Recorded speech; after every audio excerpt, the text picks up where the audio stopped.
આજે આપણે વાત કરવાના છે રાળજમાં સ્થિત માં સિકોતર માતાના મંદિર વિશે. ખંભાતના રાળજ ગામે માં સિકોતર માતાનું ભવ્ય મંદિર આવેલું છે. આ મંદિરનો ઇતિહાસ 1000 વર્ષથી પણ વધારે જૂનો છે. ખંભાત પહેલાના સમયમાં ત્રંબાવટી નગરી તરીકે જાણીતું હતું. પ્રાચીન સમયમાં રાળજ દરિયામાં મુસાફરી કરતા મુસાફરો માટે આરામ કરવાનું સ્થળ હતું તેમ કહેવામાં આવે છે. અહીં દીવાદાંડી પણ હતી જેથી વાહનોને રસ્તો શોધવામાં મદદ થતી. માં સિકોતર એટલે ભવાનીમાં જગદંબાનું સ્વરૂપ. જ્યાં શક્તિ હોય છે તે શિવ પણ હોય છે. રાળજમાં માં સિકોતર તેમજ દેવના દેવ મહાદેવનું ભવ્ય જ્યોતિર્લિંગોનો સમાવેશ કરતું મંદિર આવેલું છે.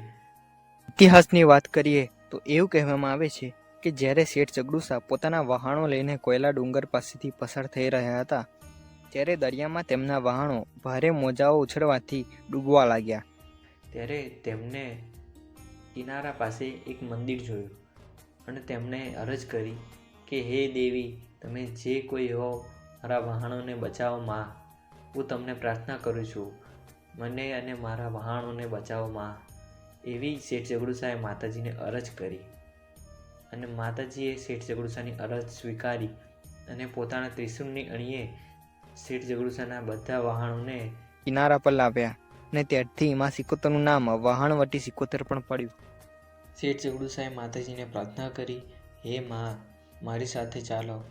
હું તમારું ભવ્ય મંદિર બનાવવા માગું છું, તમારી સેવા કરવા માગું છું.